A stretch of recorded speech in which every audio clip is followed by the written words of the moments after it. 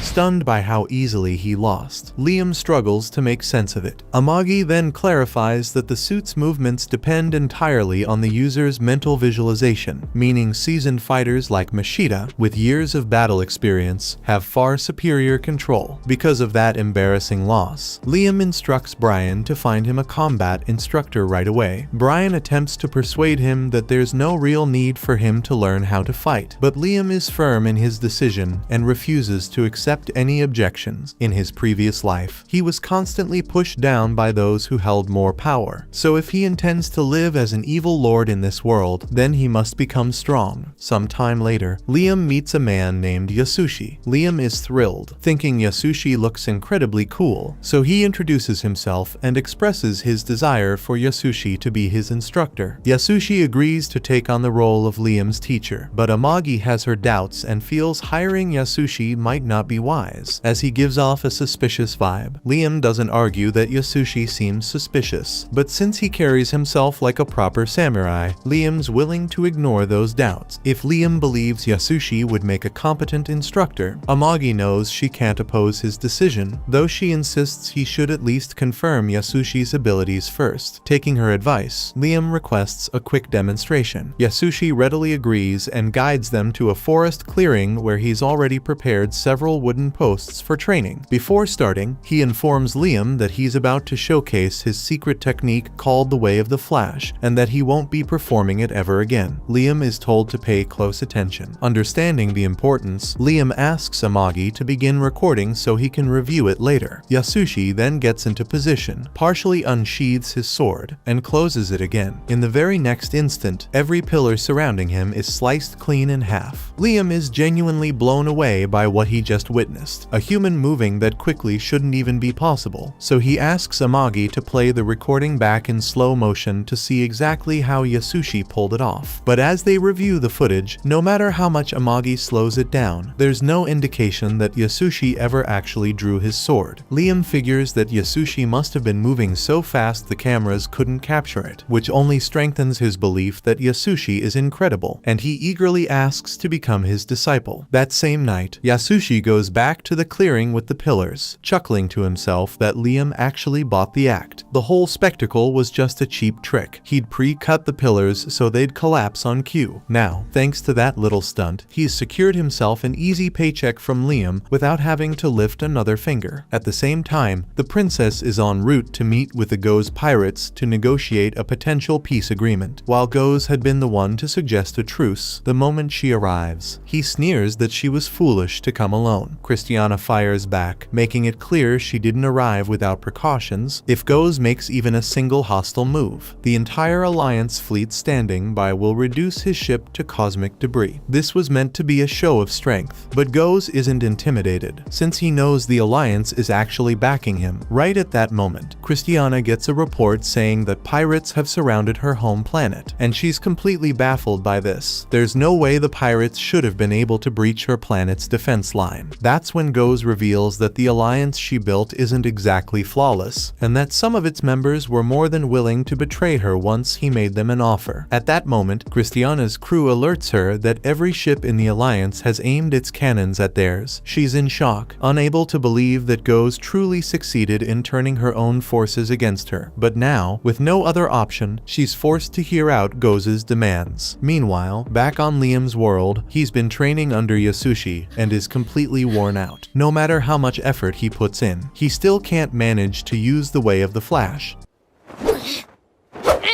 He turns to Amagi and asks if there's any way he could learn the technique, but since she's a maid, she doesn't really have much knowledge about it. For the past 3 years, Yasushi has only had Liam practicing the fundamentals of swordsmanship, but Liam is starting to grow tired of the repetition. On the bright side, since Liam has mastered all the basics, Amagi says his fighting ability is a lot better than it was before. But Liam doesn't care about that. What he wants is a flashy move that'll look cool when he does it. That night, Yasushi is in his room, reading manga like he always does, still amazed that he managed to land such an incredible job. While Yasushi is indeed a scammer, he does have some knowledge of sword fighting, so for the past 3 years, all he's really done is show Liam some basic techniques, and he's been earning a ridiculous amount of money for it. He's hoping this easy gig never ends, but just then, Liam walks in and asks Yasushi to teach him the Way of the Flash. Yasushi immediately says he is quitting. He makes up an excuse and reminds Liam that he said he would only demonstrate the Way of the Flash technique once, so if he is dissatisfied with that, that. Then there's no point in Yasushi remaining here as his teacher. Liam immediately lowers his head and starts begging Yasushi for forgiveness for being so insolent, and Yasushi says he will forgive him this time, but he had better not make the same mistake again. As soon as Liam steps out of the room, Yasushi lets out a sigh of relief, having feared that Liam might have discovered he's a total fraud. There's absolutely no way he can teach Liam the way of the Flash when he himself doesn't even know how it works. Just then, Liam reappears, and Yasushi panics for a second, thinking he might have overheard him, but Liam simply came back to say he has something to take care of tomorrow, and won't be able to train. Meanwhile, Christiana has been captured by the Go's pirates, and is now being held in Captain Go's quarters. She demands to know what he intends to do with her, and Go's casually explains that he simply wanted to give her the best view in the house. At first, Christiana doesn't grasp his meaning, until Go's commands his entire fleet to aim their weapons directly at her home planet. The horrifying realization hits her, and she pleads desperately with Go's to call off the attack, but it's no use. With a cold command, he signals his crew to fire, and Christiana can do nothing but watch in horror as her planet is obliterated before her eyes. Back on Liam's planet, he is still frustrated that he hasn't been able to learn the way of the Flash yet, but he still needs to attend to his duties as a lord, so he asks Amagi to give him the monthly report. Amagi shows him some graphs detailing the current economic state of the planet, and while the massive debt remains unchanged, the production sectors have been seeing steady growth. Liam is pleased he put Amagi in charge of governance, as she's clearly handling things well, but Amagi points out that the growth rate is actually much slower than she had anticipated. They've poured substantial resources into initiatives like the welfare program, yet the returns they're seeing fall far short of what they should be, given both the budget and the time that's passed. Liam asks to see the financial reports for the welfare program, and all his years of accounting finally pay off because he can immediately see the problem. He tells Amagi to summon the man in charge of the welfare program, and a few minutes later this man shows up. Liam wastes no time and tells the man that if he has an excuse, he had better say it now. The noble attempts to play dumb, but Liam is well aware that he's been skimming money from the welfare program. He thought he could hide it with some crafty invoice adjustments, but Liam has spent enough time reviewing financial records to instantly sense something isn't right. And to make matters worse, the noble changed suppliers for the project, so Liam presses him for an explanation as to why. The noble tries to claim that the other vendor is better, but if that were the case, then the welfare program would be doing a lot better than this. It is obvious that the noble is as corrupt as can be, but Liam honestly isn't even that mad. After all, he came to this world because he wanted to become an evil lord, so he needs to learn to take advantage of his position like this too. Just then, Amagi lets Liam know that an embezzlement case had been opened against the noble, and Liam is surprised to hear that the noble was caught yet somehow still kept his position. But the noble explains that the investigation was closed after it was found that the real culprit was actually one of his subordinates. Liam asks Amagi if that is true, and she confirms it, but no real evidence was ever presented to support the claim that the subordinate was to blame, and the noble had the man executed. Amagi knows this pattern all too well, so he accuses the noble of framing his subordinate and having him killed. The noble desperately tries to deny everything, but Liam can tell that every word he's saying is a lie. Without a word, Liam picks up his sword and begins slowly walking toward him. At that moment, the noble realizes that Liam isn't going to fall for any of it, so he switches tactics and starts pleading his case, claiming that all the other nobles are doing the same thing. So, in his mind, it's completely normal to destroy people's lives for his own benefit. Upon hearing those words, Liam unsheathes his sword and prepares to execute the noble, but Amagi quickly intervenes, urging him to stop. The noble then begins shouting, claiming Liam is too young to grasp that this is simply how the world operates. But before he can get another word out, Liam slices off his head. Still burning with rage, Liam commands Amagi to investigate every noble on the planet and execute all who are corrupt right now. But she insists he needs to take a break first. This marks the first time Liam has ever taken a life, and he's so overwhelmed with nerves that he can't even let go of his sword. Amagi gently helps him unclench his hand. Regarding his earlier order, she explains that executing all the corrupt nobles would lead to serious issues, since nearly every noble is corrupt. Killing them all would leave the planet without anyone to handle its administration. As a compromise, she suggests that he prepare a selection of dolls to take over the planet's administrative roles, and since Liam trusts her judgment, he agrees. Some time passes, and Liam returns to the loading bay. Having now mastered the fundamentals of swordplay, he feels ready to train again in a battle suit. But just as he's about to step into one, Yasushi appears and warns him that relying on standard automated suits will forever prevent him from becoming a truly exceptional warrior. So Liam turns to Mashita and asks if there might be an alternative suit available. Mashita tells him that there is one, but it's entirely manual and almost no one has ever been able to operate it. The reason Yasushi originally came up with this idea was because Liam was actually turning into a skilled swordsman, and if Liam ever mastered swordsmanship, Yasushi would lose his job as a fraud. While he was rummaging through the storage, looking for things to steal, he happened to find an old mech. That's when he decided to trick Liam into using it, knowing full well that a kid like him would never be able to master it. And sure enough, his plan worked perfectly. Now Liam is completely dedicated to training with the mech.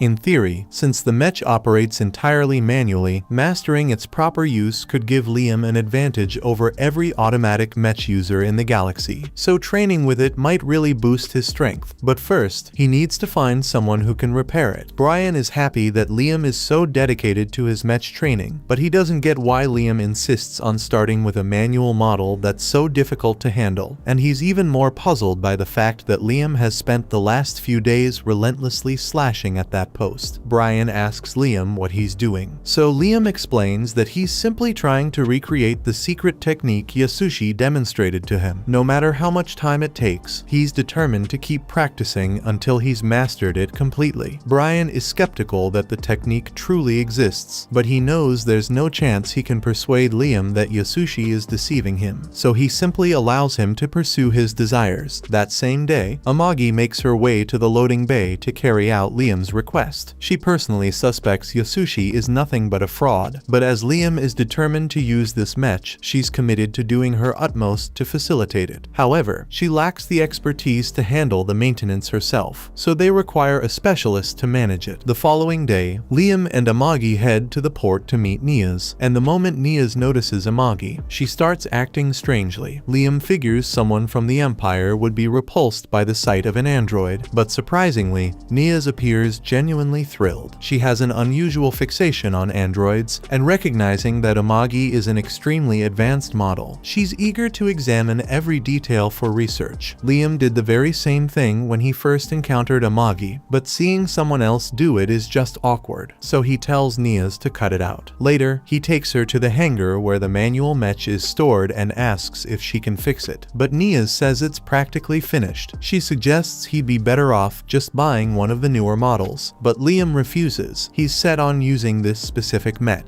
Niaz warns him that replacement parts for this outdated model aren't made anymore, so restoring it won't be cheap. Still, Liam doesn't flinch. He's ready to pay whatever it costs to get the machine operational again, and for Niaz, those words are like music to her ears. Now she can charge him an absolute fortune for the repairs, and he won't even complain. But there's another matter. Liam mentions he wants the mech to have a finisher. Niaz is unclear on what a finisher is meant to be, so Liam clarifies that it's a stylish move he can use to obliterate his foes, like a rocket punch. At that moment, Yasushi happens to walk into the bay, and the instant he lays eyes on Niaz, he's instantly smitten. After composing himself, he attempts to act calm and approach her right away, but she pays him no mind, far more interested in explaining why a rocket punch is a foolish concept. Niaz argues the thrusters would occupy far too much space, and deliberately sacrificing your hand mid-battle is a dreadful idea, but Liam still finds it awesome, so he instructs Niaz to spare no expense in equipping the mech with a rocket punch. The two ultimately reach an agreement, but Yasushi is stunned that Niaz seems to prefer Liam over him. It could be because Liam is genuinely attractive, while Yasushi is an old musty samurai, so he channels his frustration by subjecting Liam to grueling, near impossible training. Yasushi forces Liam to balance on a log in the middle of a lake, blindfolded, while shooting him with tennis balls. He rambles some nonsense about this exercise unlocking Liam's mind's eye to sense incoming attacks without seeing them, but it's complete garbage. Meanwhile, after Goze took over Christiana's ship, she and her entire crew have been captured. Goze isn't just holding them prisoner, he's thoroughly enjoying taunting her. Christiana demands to know what Go's plans to do with her, and he casually explains he's taking her to his treasure planet to be added to his collection. At first, she assumes he's referring to some kind of twisted pleasure vault, but the truth turns out far more disturbing. Go's forcibly escorts her to his lab, where Christiana is confronted with a grotesque sight. That malformed mass of flesh was once one of her own crew members. After Go's delivered the woman to his scientist, she's been reshaped into something ripped straight from a nightmare. Go's informs the scientist that Christiana will become his new pet, and he has many ideas he's eager to test on her first. He intends to carve out one of her eyes and implanted it in his hand, so Christiana can witness her body being disfigured beyond recognition, just like his other pets. While Christiana endures the most painful ordeal of her life, things on Liam's planet are proceeding quite smoothly. Under Liam's leadership, the economy has significantly improved,